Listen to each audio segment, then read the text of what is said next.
Boa noite a todos. É com grande prazer que recebemos todos novamente na nossa noite de estudos, na nossa noite virtual de estudos. Daremos sequência ao estudo do Livro dos Espíritos de Allan Kardec, onde estamos no capítulo 8, Emancipação da Alma, o Sono e os Sonhos. Mas, como todas as noites, peço que todos nesse momento acerenem o seu coração, fechem os seus olhos, elevem o pensamento e busquem a imagem bendita de Jesus, nosso Mestre. Agradecê-lo a oportunidade bendita que nos dá esta noite de podermos estar todos reunidos aqui para dar sequência aos nossos estudos. Agradecer a saúde que tanto falta para tantos lares, tantos irmãos que estão adoecidos nesse momento. Pedimos que Jesus possa acalmar o coração de todos, derramar o seu manto sobre todos os lares, sobre todos os hospitais, sobre todos os leitos, que possam nessa noite bendita receberem a visita dos anjos e acalmar os seus corações. Daremos início aos nossos trabalhos com a oração que o Senhor nos ensinou. Pai nosso que estais no céu, santificado seja o vosso nome. Venha a nós o vosso reino. Seja feita a vossa vontade, assim na terra como nos céus. O pão nosso de cada dia dai-nos hoje. Perdoai as nossas ofensas, assim como nós perdoamos a quem nos tem ofendido. Não nos deixeis cair em tentações, mas livra-nos, Senhor, de todo mal, material e espiritual. Que assim seja, graças a Deus e graças a Jesus. Eu gostaria de agradecer também a todos que estão postando as suas opiniões, a sua visão, que através disso tudo nós vamos unindo uma ideia, um pensamento, uma opinião e vamos ganhando um entendimento muito maior daquilo que nós tivemos. Então agradeço e peço àqueles todos que puderem, coloquem uma mensagem, uma opinião. Se alguém teve uma visão durante o momento dos estudos, alguma coisa nesse sentido, sempre postem. É sempre engrandecedor o trabalho, tá bom? Vamos lá? Nós vamos iniciar com a pergunta 402. Como podemos apreciar a liberdade do espírito durante o sono?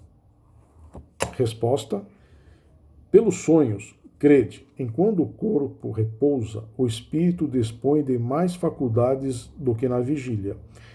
Tem o conhecimento do passado e algumas vezes previsão do futuro.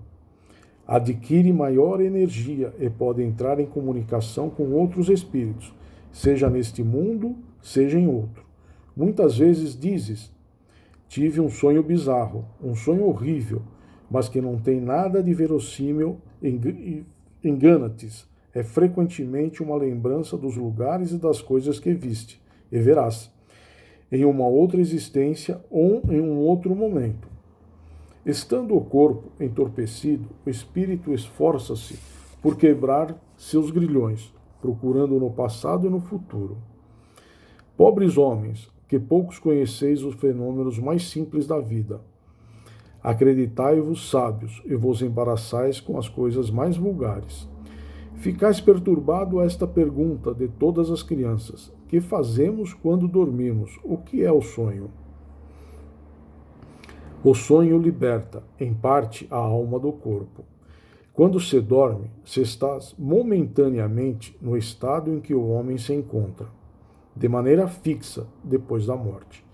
Espíritos que se desligam logo da matéria, em sua morte tiveram sonhos inteligentes. Estes, quando dormem, reúnem-se à sociedade de outros seres superiores a eles. Com eles viajam, conversam e se instruem, trabalhando mesmo em obras que encontraram prontas quando morrem. Isso deve vos ensinar, uma vez mais, a não temer a morte, pois que morreis todos os dias, segundo a palavra de um santo. Isso para os espíritos elevados.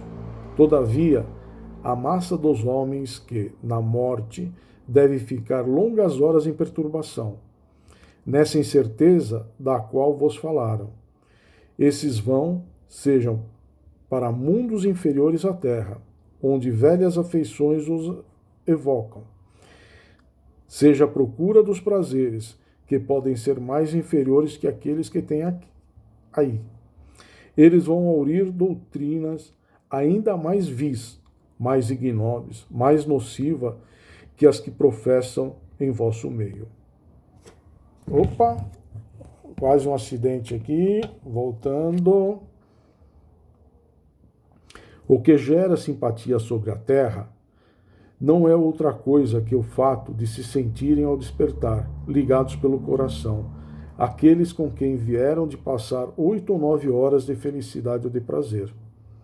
Isso explica também as antipatias invencíveis, pois sabem, no fundo do seu coração, que essas pessoas de lá têm uma consciência diversa da vossa, e a conhecem sem as ter visto jamais com os olhos. Explica ainda a indiferença, visto que não se deseja fazer novos amigos quando a gente sabe que existem outras pessoas que nos amam e nos querem. Em uma palavra, o sono influi mais do que pensais sobre vossa vida. Pelo efeito do sono, os espíritos encarnados estão sempre em relacionamento com o mundo dos espíritos.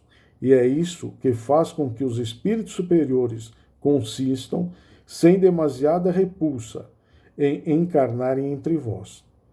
Quis Deus que durante o seu contato com o vício, eles possam ir se renovar nas fontes do bem, para não falirem. Eles que vêm instruir os outros. O sono é a porta que Deus lhes abriu até seus amigos dos céus. É o recreio depois do trabalho, enquanto esperam a grande libertação. A libertação final deve devolvê-los ao seu verdadeiro meio. O sono é a lembrança do que vosso espírito viu durante o sono. Notai, porém, que não sonhais sempre porque não recordais, sempre do que vistes. Hoje está difícil aqui, hein? Vamos voltar aqui. O sonho é a lembrança do que o vosso espírito viu durante o sono. Notai, porém, que não sonhais sempre, porque não recordais, sempre do que vistes, ou de tudo o que vistes. Vossa alma não está em pleno desdobramento. Não é muitas vezes senão a lembrança da perturbação que acompanha a vossa partida ou vossa volta, a qual se junta a dos que fizeste, ou do que vos preocupou no estado de vigília. Sem isso, como explicarias esses sonhos absurdos que têm os sábios? Assim como os mais simples.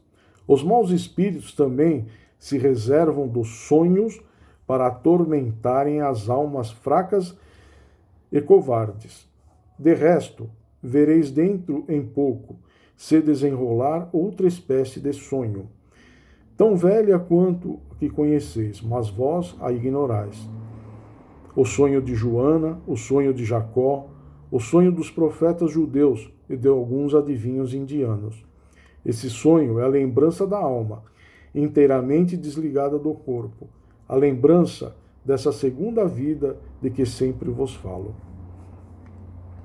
Procurais distinguir bem essas duas espécies de sonhos, naquele do que vos lembrais. Sem isso, caireis em contradição e nos erros que serão funestos à vossa fé. Aí tem uma observação dessa pergunta e dessa resposta. Os sonhos são o produto da emancipação da alma, que se torna mais independente pela suspensão da vida ativa e de relação.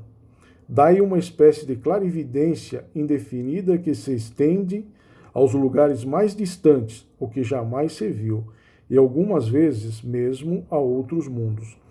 Assim como a lembrança que traz à memória os acontecimentos ocorridos na existência presente ou nas existências anteriores, a estranheza de imagens do que se passa ou se passou em mundos desconhecidos, entremeados de coisas do mundo atual. Formam esses conjuntos bizarros e confusos que parecem não ter sentido nem ligação. A incoerência dos sonhos se explica ainda pelas lacunas que produz a lembrança incompleta do que nos apareceu em sonho.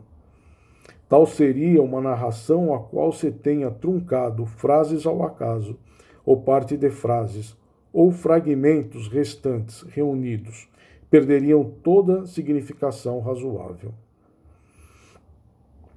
Pergunta 403. Por que não lembramos sempre dos sonhos?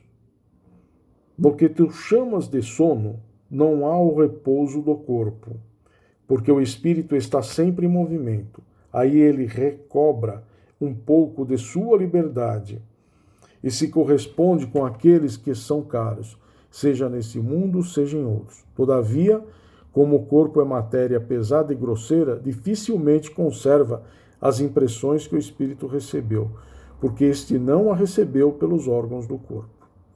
Bom, vamos parar na 403, tá? Daqui a pouco voltamos com os comentários, ok?